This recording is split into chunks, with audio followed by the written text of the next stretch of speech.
Women in the Boston Marathon? The internet says it's true. Welcome to The Internet Says It's True, where every week we learn something that sounds like I made it up, but it's really true. Part of the WCBE podcast experience. My name is Michael Kent. Welcome back. This is episode 255. 255 episodes. Later in the show, we'll be having comedian Natasha Samreni join us for a second appearance, so stick around for that. Also, if you haven't picked up the book is out. The Internet Says It's True, stories that sound made up but aren't. It collects more than 50 of the craziest stories I've told on here on this show, puts them into print. The stories are short, so it's like a perfect bathroom reader. It's a good pooping book. It's also, it's a good coffee table book, but if it was a pooping book, make sure that you disinfect it before you make it a coffee table book. It's also, it's just an amazing gift item for the holidays. You can give someone dozens of amazing conversation starters, but you can also tell them that you're a fan of the podcast that they came from. And you can get that today. The link is in the show notes, or just search for it wherever you buy books. If you join Patreon at the $10 level, guess what? I'll send you one for free. So let's get into this week's episode. It's all about the Boston Marathon. The history of sports is full of people who had to bend, break, or outright ignore the rules to do what they loved. It's not unusual. Sports rules are often a reflection of social norms. And when society itself is unjust or exclusionary, so are the games we play. That's why history has these incredible moments where individuals decide to step outside those boundaries, forcing the rest of us to re-examine what is quote-unquote normal. When it comes to running, those moments are especially powerful. Running is about as basic as it gets, something almost everyone does as a child without rules, without limitations. Yet when running was codified into competition, barriers were set. Not everyone was allowed to step onto the starting line. Before we dive into the story of Kathrine Switzer, the first woman to run the Boston Marathon with an official bib, let's start with a side road, because the year before Kathrine pinned on her race number and made history, another woman had already done something extraordinary, and that was Roberta Bobby Gibb.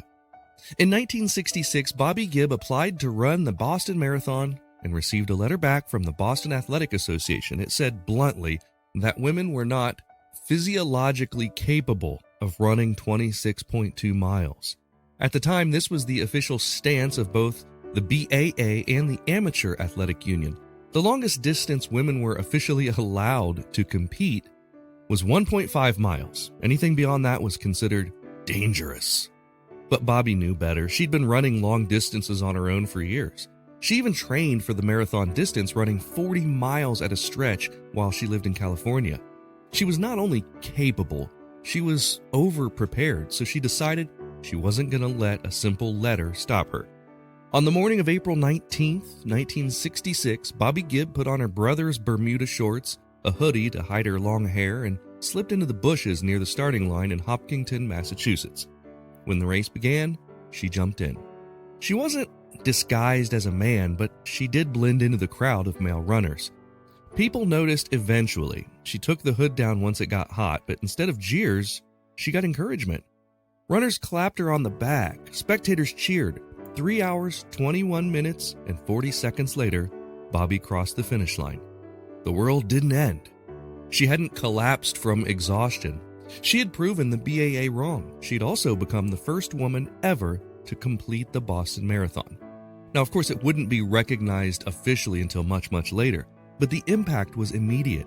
She returned in 1967 and 1968, running unofficially again, slowly chipping away at the idea that women didn't belong. Now, that was the side road, the quiet act of rebellion that set the stage. The main story, though, is what happened the next year, in 1967. That's the year Kathrine Switzer entered the race, not by sneaking onto the course, but by signing up officially. Kathrine Switzer was a 20-year-old journalism student at Syracuse University.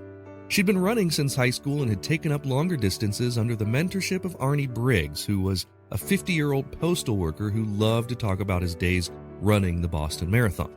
Briggs often told Switzer stories of the race's history, of Johnny Kelly the Elder and Johnny Kelly the Younger, of Heartbreak Hill, and of the prestige of Boston as the oldest annual marathon in the world. One night, Switzer challenged him. She said, "Let's stop talking about the Boston Marathon. Let's run it." Briggs laughed. He told her that women couldn't run a marathon. She insisted she could, and to prove it, she ran 31 miles with him one snowy night. When she finished, she turned to him and said, "See? Told you I could do it." Briggs was convinced. Together, they made a plan to enter the Boston Marathon. Switzer filled out the application using her initials, K.V. Switzer. Now, she had been using these initials for years as a byline in journalism. It wasn't a trick. She wasn't necessarily disguising her identity, but it did have the effect of slipping past the BAA officials who assumed K.V. Switzer was a man. She received an official bib number, 261. On April 19, 1967, Switzer lined up at Hopkinton with Briggs, her boyfriend Tom Miller, and hundreds of other men. She was wearing a baggy gray sweatshirt over black shorts with her hair tied back. At first, no one paid much attention. As the race got underway, however, photographers noticed there was a woman in the pack. And then came the moment that changed everything. Around mile 4, a race official named Jock Semple spotted her. Semple was known for his fiery temper and his belief in protecting the quote-unquote purity of the race. Furious that a woman was wearing an official number, he leapt onto the course. In front of photographers, he lunged at Switzer, grabbed her bib, and tried to yank it off. "Get the hell out of my race," he shouted. The scene was chaos. Switzer's coach, Arnie Briggs, tried to shield her. Her boyfriend, Tom Miller, who was a 235-pound hammer thrower, lowered his shoulder and slammed Semple away from her. Switzer kept running, shaken but determined. She later said, quote, "All of a sudden this guy had me by the shoulders and I was just so scared. And then he was gone and I was free," end quote.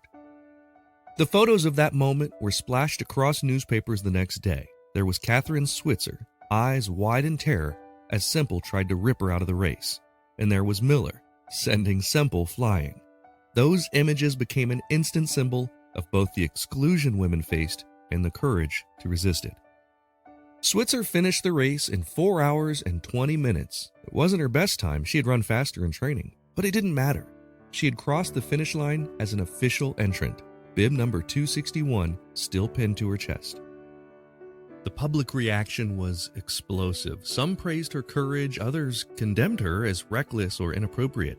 The BAA tightened its rules, explicitly banning women, but the seed had been planted. We'll be right back, and when we return, we'll talk about what happened after that 1967 race, the backlash, the eventual acceptance of women into the Boston Marathon, and how Catherine Switzer spent the rest of her life fighting for women in sports. What if your kid could open a box and step into another century? With History Unboxed, they can. Each month, a new time-traveling adventure arrives at your doorstep, packed with hands-on projects, stories, recipes, and learning has never been more fun. No screens, no boring textbooks, just immersive, age-appropriate fun that makes history stick. Whether they're mummifying an apple like an Egyptian, or crafting medieval armor, or exploring the music of the Harlem Renaissance, they're not just learning about history, they're living it. Used by families, homeschoolers, and educators across the country, History Unboxed makes the past come alive with every box. I think it's amazing that I'm personally in my 40s and I'm still learning history every week. I wasn't interested in history as a kid, and I think that's because I didn't have something that made it fun. Things have changed since then. History Unboxed makes learning history engaging, fun, and hands-on in the comfort of your own home. So if your child loves to ask why and what was it like, this is the perfect way to fuel that curiosity.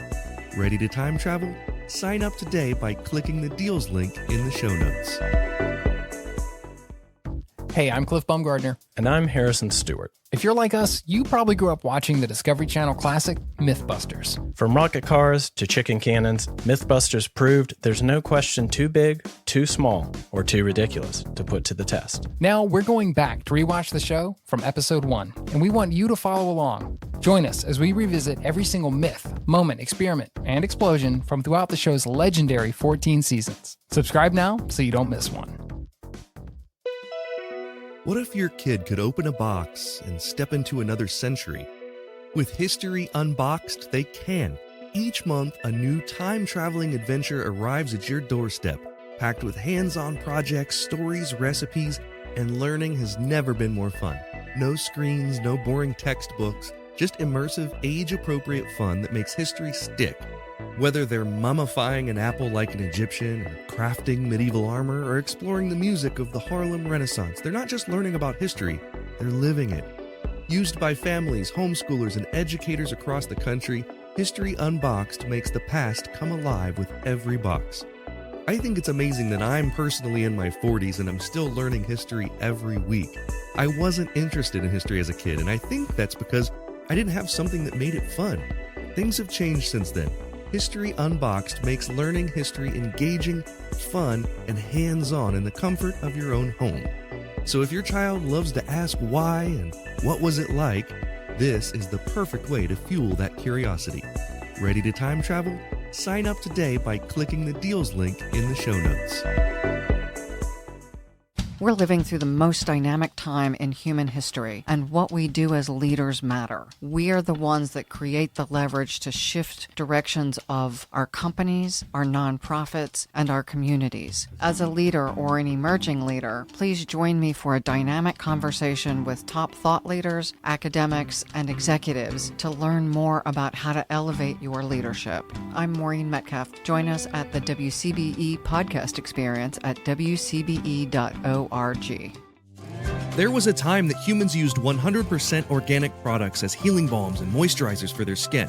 Well, I've partnered with an awesome company that wants to get back to those times. Fatco sells organic and responsibly made tallow-based skincare products. For centuries, humans used tallow in skin moisturizers and healing balms, but unfortunately, the topical application of these fats seemed to stop around the same time that animal fats stopped being considered part of a healthy diet. A lot of modern skincare products do more harm than good by stripping your skin of its natural oils. Let's change that. You can try them out now at fatco.com and get 15% off your order by using my promo code INTERNET. Go to theinternetsaysitstrue.com/deals for the link. If you love listening to this podcast every week and you want to show your support, that would mean a great deal to me. You can do that by becoming a Patreon member. We've got members at all levels, whether you want to pledge $1 a month or $10 a month. Just think about the value that you receive from this show. And if you like the histories and the stories that you learn about or the jokes that you hear, and if you think that they're worth it, consider signing up. For that, you get every episode ad-free and a week early, access to bonuses like the unedited videos of the guest appearances, and 20% off all merchandise. You can sign up today at patreon.com/Michael Kent. That's patreon.com/Michael Kent. The Boston Marathon didn't officially allow women to enter until 1972. That year, 8 women ran as official participants, including Nina Cusick, who became the first official female winner. Bobby Gibbs' earlier runs were later recognized retroactively as the women's wins for 1966, 1967, and 1968. As for Kathrine Switzer, she became one of the most visible advocates for women's distance running in the world. After the 1967 Boston Marathon, she finished her education and launched a career in both journalism and sports management. But she never stopped running. In 1974, she won the New York City Marathon. She also started organizing. In the 1970s, Switzer worked tirelessly to convince the International Olympic Committee to include the women's marathon as an Olympic event. For decades, the IOC had refused, claiming women couldn't handle the distance. It wasn't until 1984 that the women's marathon was officially added, and the inaugural winner, Joan Benoit Samuelson, credited pioneers like Switzer and Gibb for making it possible. Switzer also founded programs to encourage women's running around the globe. Her organization, 261 Fearless, named after her Boston bib number, builds running clubs for women in countries where female athletes still face cultural barriers. She's continued to run marathons well into her 70s. In 2017, exactly 50 years after her famous Boston Marathon run, she returned to the starting line in Hopkinton and ran the marathon again. This time, she wasn't alone. She was surrounded by thousands of women wearing the number 261 in solidarity. Looking back, Switzer often reflects on the moment Jacques Semple tried to pull her off the course. She said that at that time she was humiliated and terrified, but later she realized that photo of Semple grabbing her shoulders became the best thing that could have happened. It made the injustice visible to the whole world. Without that photo, perhaps progress would have taken longer. Today, women make up nearly half of the field in the Boston Marathon. It's hard to imagine that only 50 years ago, they were banned. That change didn't happen overnight. It happened because Bobby Gibbs sneaking in, because Kathrine Switzer running with a number, because a number of women who refused to accept no for an answer. The story of Kathrine Switzer isn't just about running, it's about the long, exhausting race toward equality. Like a marathon, it requires endurance, persistence, and the courage to keep going when others try to push you off course. The internet says it's true. It's time for the part of the podcast I call the Yap Yap, where I call a friend, and today I'm calling Natasha Samrani. Natasha is a third culture kid comedian currently based in Florida. Natasha identifies with anyone who treats garlic as a primary food group, and she currently produces bilingual Latinx storytelling shows and teaches a workshop for new storytellers with Rhode Island Latino Arts. Their next show, September 13. How are you doing, Natasha? I'm so good. How are you doing, Michael? I'm good. Now, did you just move to Florida? For some reason, because I saw you in Chicago, and I thought that you were a Chicago native. So I have roots in Chicago. My mom grew up there, so we spent a lot of time there growing up. Okay. And then I lived there a few years. That's where I started my comedy career. But I recently moved back to Florida for a little bit to hang with my family. I was in Rhode Island, so I do bounce around a bit. You were in Rhode Island. Oh my gosh. Okay. Yeah. We learned on the last time you were on the podcast about all the different places that you've been and lived and everything. And so where in Florida now? Central Florida. Central. So Okay. There's an area called Anna Maria beaches. Don't know. They're known for their beaches. Okay. Sounds great. Sounds great. Did you bring with you a fact that maybe we haven't heard before? I did. So do you know, let's see. So this is geography. Okay. Do you know what year Lebanon got its independence from its European, mandate? No. But to answer it, I want to hear the real answer, but to answer it, can you tell me what the area was called before it got its independence? So it was considered Lebanon, but so for about 20 years, it was ruled by these countries, and under colonial rule. And before that, the region was known by some cartographers as Syria or Greater Syria, because it was Syria and Lebanon, and it didn't have nationalistic borders necessarily. But there's an area now that is the country that was known as Lebanon or Mount Lebanon. No, I don't know. When was that? 1943. It's about 80 years ago. That's it not came out that under long French. ago. Not that long ago. It came under French mandate rule. And that's actually one of the reasons that a lot of Lebanese, if you ever met any, the Lebanese diaspora is larger outside of the country, all throughout the world, than they are internally. And a lot of Lebanese are at least trilingual, just like many world citizens. Yeah. They'll speak French, Arabic, and English, usually educated in 2 of the 3. Amazing. And that's not even counting people from Lebanon, Ohio. I'm surprised when I came back to the States, there are a few Lebanons throughout the U.S. because it's mentioned in the Bible a few times. Yeah. Have you been in Lebanon, Ohio? I have, yeah. I shot a commercial there once. Did you really? What kind of commercial? It was for a racino, a racetrack casino combo. Fascinating. That sounds like something from Ohio. I played a baker in the commercial. Do you remember your lines? Did you have a spoken? I don't remember. role? I did have a spoken role, but I don't remember what it was. All I remember, and I don't even have this commercial. I have a still that someone took from their TV, but I never actually got a copy of the commercial. All I remember is that they did a buyout, which means I got a lot more money than I would have, because they basically said, we can use this commercial in perpetuity in the future. And then they pay you a bunch more money than you normally would. But they've never used it since. I will say, though, one of the leads is still the spokesperson for that particular establishment. And that was probably 6-7 years ago. So, I've only been, I think, inside a casino maybe 3 times. I don't think I've ever actually gambled. Really? But a casino and a racetrack. Yeah. Like full size cars or No, kitty size horses. cars. Oh, that Yeah. makes more sense. I was like, there's a track outside the casino and people are into this. Okay, betting. Got it. Yeah, no, This we have one here in shows how Columbus. naive I am to these things. Yeah, this was a different one that I did the commercial for, but we do have one in Columbus that I had a party at the other day. And yeah, they do like like sulky racing where it's the kind where it's like the horse is pulling a cart rather than a jockey on the back of the horse.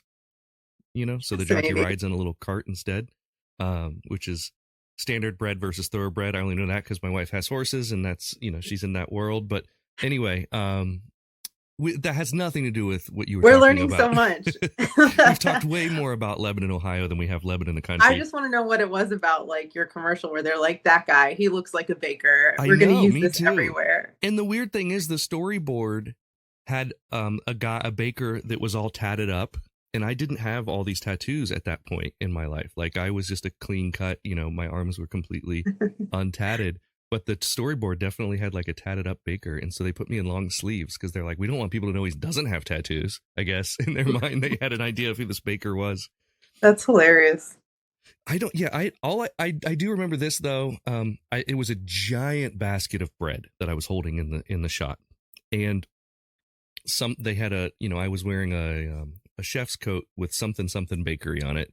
And the basket was so heavy and we did so many takes that they ended up putting it on a pedestal that was out of frame. And I just was pretending to hold it. I wasn't really holding the basket. That's precious. And the other thing that I learned on that shoot was that I held a door for the guy with the sound cart because we were doing ADL like after the shoot, just having me read my lines in a different room where it was quieter and there wasn't the casino noise.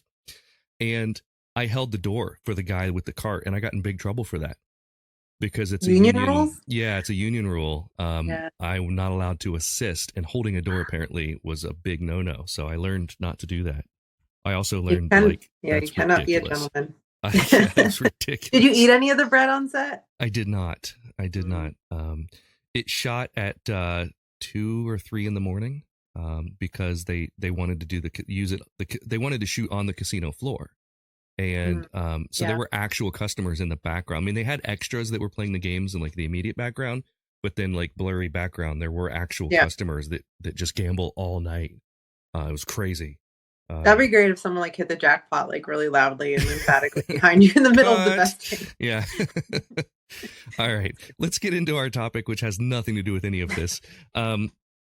For question 1, we're going to play for a joke. So if you get it wrong, you got to tell me a joke. If you get it right, I'll tell you one. In 1967, KV Switzer was attacked while running the Boston Marathon. Why did this happen?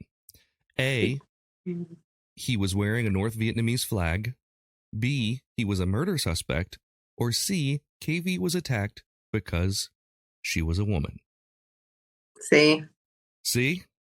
Yep. Do you know this, or are you just guessing based on? Yeah, I know this because this essentially like led to the allowance or permission or the fight for women to be part of this marathon and other long races. Yes, you are correct.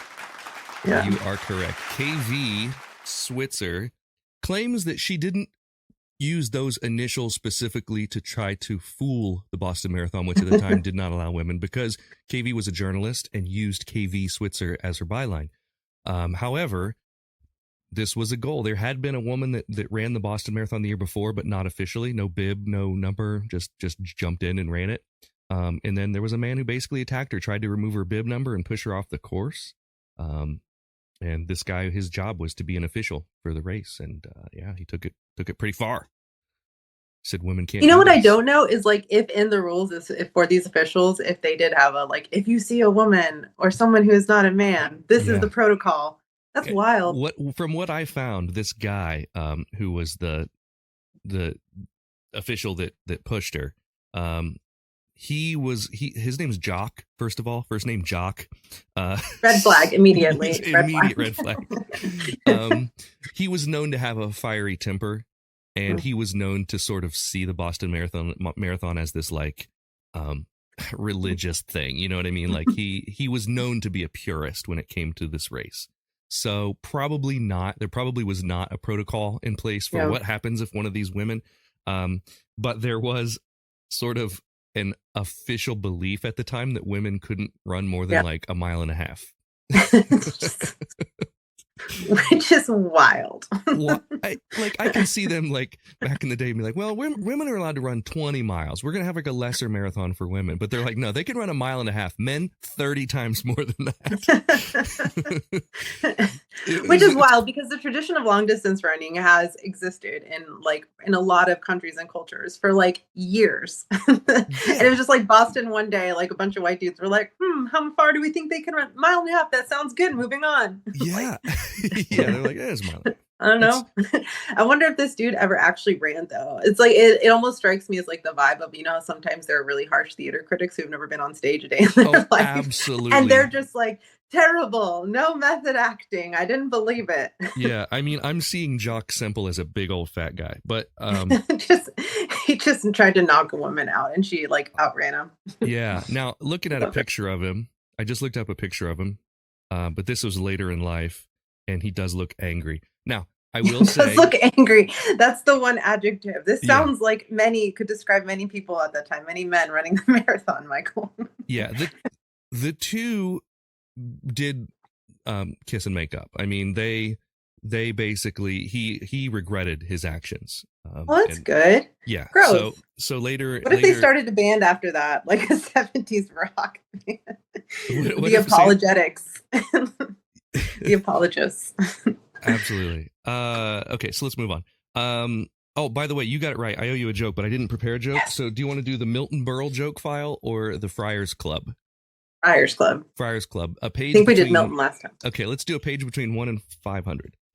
67 in honor of Katie Switzer. 67. Oh, that was the year. I got you. All right. Oh, man. What is the topic? Bosses. Nice. I want to read it first because... Oh, this is stupid. Okay.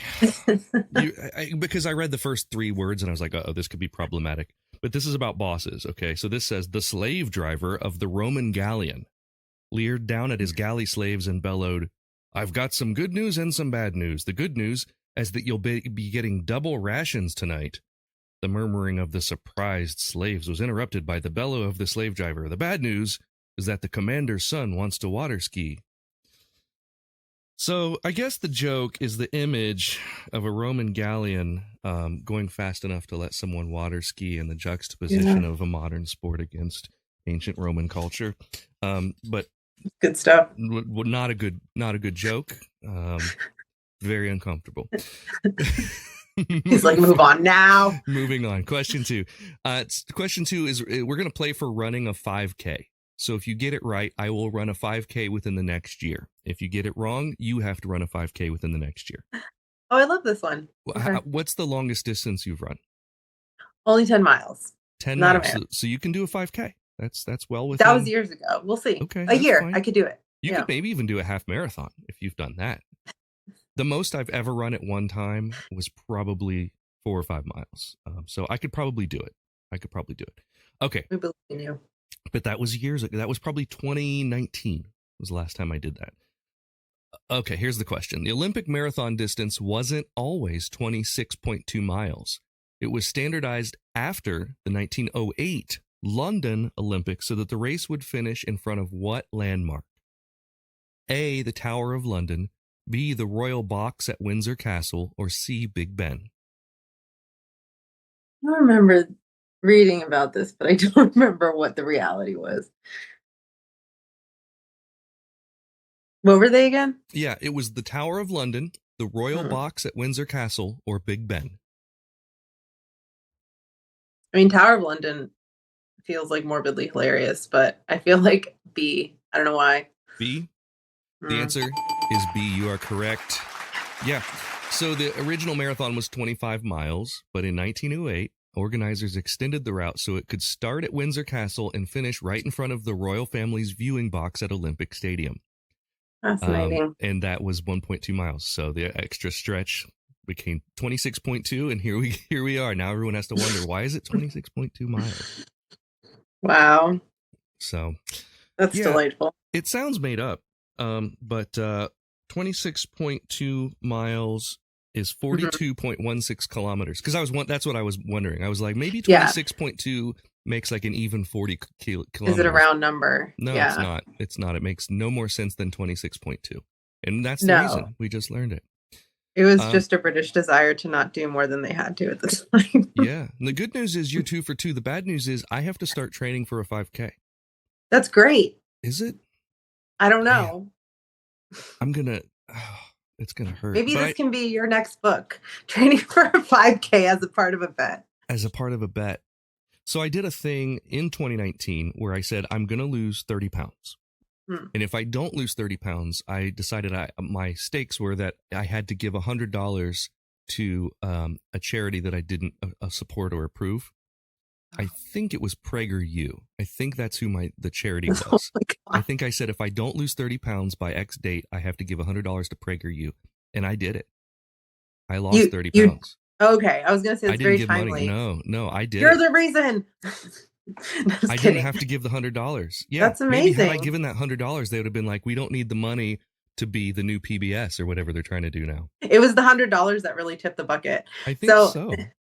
You're motivated. So that's fascinating. So you're motivated by what? Like by social justice or by money or by I think social pressure. So because I said I wouldn't have done any of that had I not like made a Facebook post about it.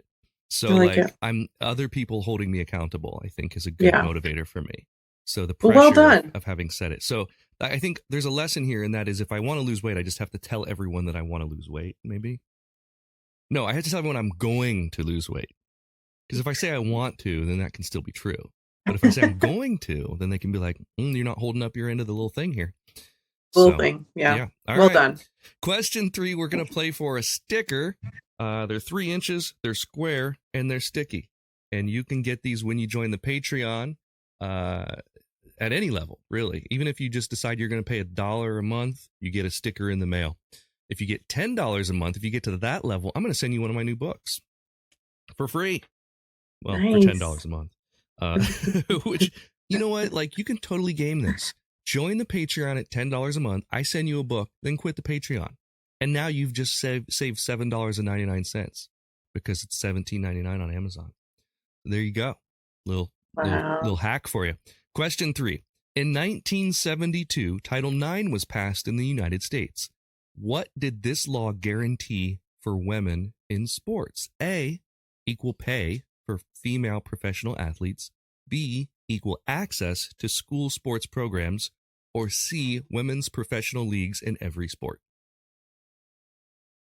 Wasn't it B? I know this. B was equal access to school sports programs. Yeah. Was it B? Are you asking? I'm trying to see if you have a tell. No, Come on, hot I tip, don't hot have tip. a tell. I think it's B. The answer is B. You're 3 for 3. God, And you get the a sticker. suspense. The suspense. Title IX wasn't about pro sports. It was about education. It required schools receiving federal funding to provide equal athletic opportunities for women, massively expanding participation in sports. It was massively expanded during the last presidential administration, something that's been rolled back, of course. And I wouldn't be surprised if Title IX goes away altogether in the next 3 years. Yeah. But can have women doing things that are fun. Don't raise children. It's people who oppose Title IX see it as a separation, right? Like they see that as a separation, but it's not like there's ever going to be like there's not women's NCAA football, right? Like you know what I mean? Like so and those same people would probably throw a big fit if a woman tried to play NCAA football, and several have, but anyway, lots of fits. Most of the pushback that has happened in the last 6 months, 7 months of Title IX is more about trans rights than than traditional gender roles. So I rode in my undergrad for a couple of years, but we had a men's NCAA. You rode? Oh, okay. I got you. Like crew. ROWED. Sorry. Yeah. ROWED. I was like, I wasn't out there fighting randos. No. But we had a dudes team NCAA, but something, or I remember the conversations around Title IX, and like there wasn't an equitable like women's version, or there hadn't been enough interest, or whatever the thing was. And so ours was an intramural, but we still competed in the regattas. And our workaround, which is probably why they hired the coach, was our coach coached both women's and men's teams. So it's sort of like a 2-for-1 with our scrimmages. But he had access to a lot of the resources because rowing's very expensive, like low access sport. He had coached at another, like a private university nearby, and they're like, sure, you guys can use our boathouse, you poor little kids. But it was lovely. We had a good time. Yeah. Yeah. I watch them often because my hobby is like photography, and I'll go out into the one of my favorite spots to do photos is right next to the OSU boathouse. And so I see them all the time, and I listen to them, and like it's interesting to me. That's something I never did because I went to a tiny little school that would never even, like, if we had rowing, if we had crew, it'd be in like a little 4-person canoe on a tiny little creek. You know, it wouldn't. Your dog would be the coxswain. Just the coxswain. That's exactly what would happen. Okay. Well, man, you get a sticker. I have to run a 5K. I got a joke. Finally. For question 4, we're going to play for a copy of my new book. So hey, this is going to be the big one. This is the big one. This is retails at $17.99. In 2007, Wimbledon made a major change for gender equality.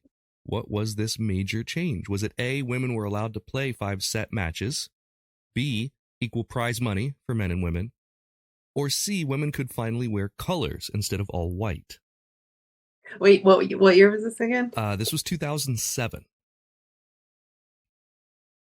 So we're talking 23 years ago. C. They could finally wear colors instead of all white? Yes. The answer, equal prize money for men and women.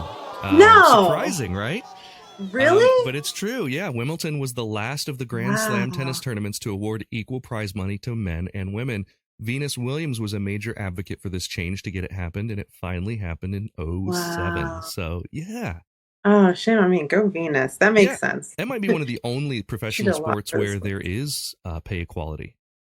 So it's just not just, but it's with Wimbledon, not like across the board for major. It's all the Grand Slam tennis tournaments now. Yeah.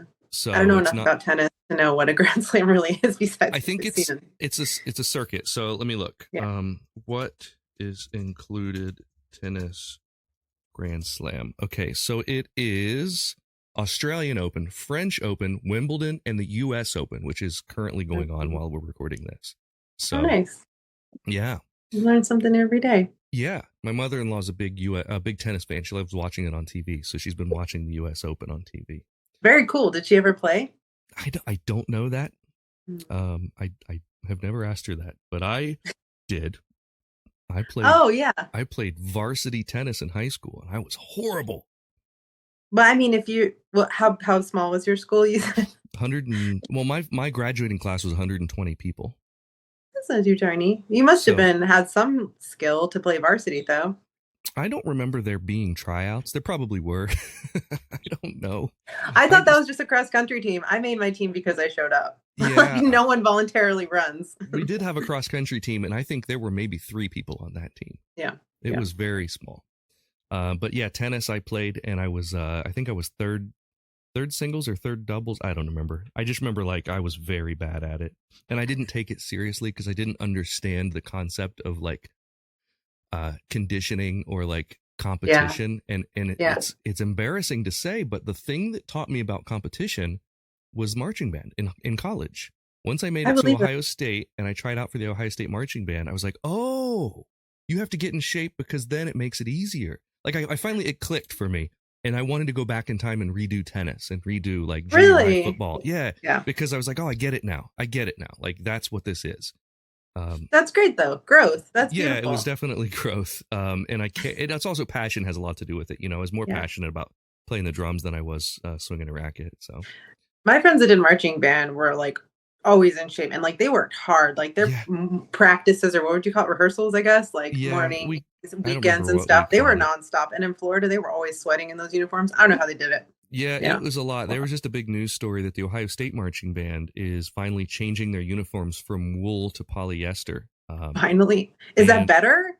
well, we wore the same uniforms they wore in the 1940s. Not the exact same uniforms, but the same style. Like everything Yeah. was the same, you know.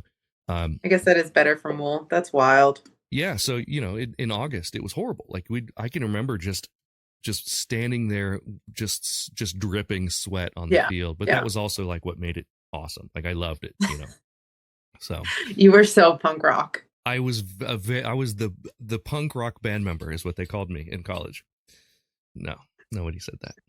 Nobody said that. Question 5. First of all, you did incredibly well on this. You're 3 for 4. And for question 5, if you get this one right, it's we get rid of your loss. We throw out your loss on question 4, and it's like you went 5 for 5. However, if you get this one wrong, you're never allowed back on the podcast ever again. You're not allowed to buy my book. You're not allowed to buy the book. Not only are you not getting one, but you're not buying one. Wow. This has turned into a really dark like show. I'm really sad now. Yeah. It's I want to be taken seriously, and that's how I do it. That's how I assert my dominance. Okay. Wow. How very draconian of you. Oh, yeah, Read my book or else. Yeah. The internet says Michael says it's true. All right. Would you rather? Here's your question. It's a would you rather. Would you rather see, and you got to choose one of these, equal airtime for women's sports or equal pay for women's sports first? Which one would you like to see more or first? What's the bigger priority? Is this assuming we're talking about U.S. women's sports or internationally? Let's say international, because I think that probably the stigma around women's sports isn't just a U.S. thing. I think it's probably doesn't have the same weight in every country. So then I would say equal pay, because I feel like in my experience, many women I know are very resourceful. So like, we don't need you to give us like sympathetic handouts. Just give us what we're worth and we'll figure out everything else. So equal pay, 100%. Okay, that's correct. That's correct. I think, I mean, I don't know if it's correct, but my only pushback would be if they had equal airtime for women's sports, then it might generate a fan base that would generate the revenue to have equal pay. But I also feel like it's a bit risky, because then immediately with airtime, you are assuming that you put the power in the hands of the fans. And if it's still true that there are higher male fans in the US than women across the board, then that takes time to generate, and we're losing income over years. Compounded. I think looking at women's professional basketball right now is a good example, because when you have a couple players like we do now, like Angel Reese and Caitlin Clark, who are sort of standouts and people really want to follow those stories, more people watch the sport, and the networks, once they get the idea that more people want to watch it, they're going to put it on TV more. And so it's sort of a snowball effect. It's like a chicken or egg thing, you know, but it is. There is no money to pay if no one's watching it, unfortunately. So that exposure money and generated income goes straight to the pockets of like the corporations and the owners and stuff, and the women still have to fight for equal pay. Honestly, if there was a women's sport that was on TV as often as a man's sport and watched as much, and they didn't receive equal pay, like that'd be obviously really easy to point the finger at where the breakdown is there, right? You know. I agree with you 100%. I feel like it's easy to point the finger, but look at women's soccer and how many years they've been back and forth just for equal pay, and how popular they were, and how much viewing time they generated for these large like networks. And this was like from Olympics in like over years. Yeah. Do you know who won the very first women's soccer gold medal in the Olympics? Which like country? Which team? Yeah, the first year that women's soccer was a thing. What year? Can you tell me the year? Let me find the year, because I saw this earlier. That's a good question. I don't know if I knew that. This was 96. First year that they had a women's national soccer team. Wait, so what? It wasn't the US? It was the US. Are you asking me? It was the US? Yeah. Okay, I thought it was the US. More confidence in your answers. See, this is how I've been socialized, Michael. It was the US. that was taught you for you in the Mormon church when you were growing up? They were taught you to just ask your answers, to just feel out the Absolutely. the Don't offend anyone. Just ask. What do you think it was? Okay, so I'm wrong. It was 85, but it was the Oh. women's soccer team. It wasn't 96. The the 96 team did win the gold and beat China, but the 85 Okay. team, they called them the 85ers. Yeah, Who were that they? was I think, I don't know. Wait, sorry. You're saying the U.S. women's soccer team won in both 85 and 96? I'm guessing that's what I'm saying. Oh. No, 96 was the first one they competed in. I'm sorry. 85 Okay. the team formed. And they didn't Oh, compete. see, for I didn't know 11 that years. though. Yeah. That's pretty cool though. So they won gold in 96. They won silver in 2000. 04, 08, and 12, they had a run of golds. And then gold again last year in 2024 Yeah. under Coach Emma Hayes.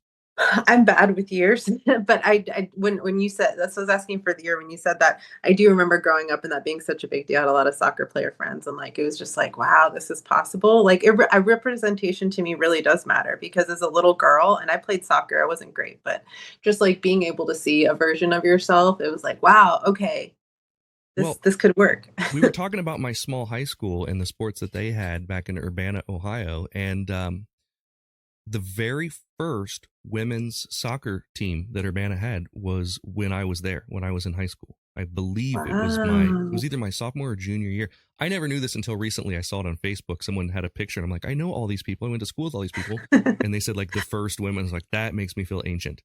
But it was like 1996. You know what I mean? It wasn't like that long ago. So, You know, my mom played rugby in college, and she went to like an all women's like college for undergrad for her first couple of years in Illinois, in like central southern Illinois. And my mom, if you knew her, she's like 4'11".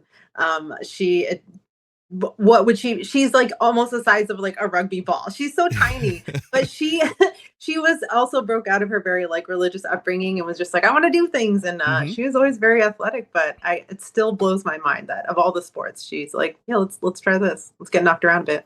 I love it. Yeah. Barrier breaking women. That's the story today. We hope you enjoyed it. Natasha Samreni, tell people where they can find your gig coming up here in a couple weeks. Yeah, thank you. Follow me on Instagram at Natasha Samreni Comedy, natashasamreni.com. And I have a bunch of stuff coming up in September. I'll be in a few different states domestically, so I would love to see you. All right. Thanks again for coming on. Thank you. That's all for this week. Thank you to my friend Natasha Samreni for being my guest, and thanks to you for listening. Here's a kid who runs wearing a different type of bib. Thank you for listening to The Internet Says It's True. To listen to episodes ad-free and a week early, support us on Patreon. You can do that at patreon.com/Michael Kent. If you learned something just now that you didn't already know, go to the Apple Podcast app and leave us a review with 5 stars and a few words. That helps us a ton, because that's how the algorithm works. I don't know what an algorithm is, but just do it! See you next week for a brand new episode of The Internet Says It's True! The Internet Says It's True would like to thank the Patreon subscribers whose monthly contributions help to make this show possible. Sean Brown, Joshua Endress, Dallas Ray, Bryce Swanson, Eugene Anderson, Jim and Joanne Martin, Mitch and Andrew Joseph Kemplin, and the show's official Emperor, Kick Track. The show is written and produced by me, Michael Kent. The theme song is by Finite Music Forge, and all audio clips in this episode are used for education and commentary and used under Fair Use Title 17 USC Section 107. You can listen to past episodes by searching for The Internet Says It's True wherever you get your podcasts, and you can see bonus content at patreon.com/Michael Kent.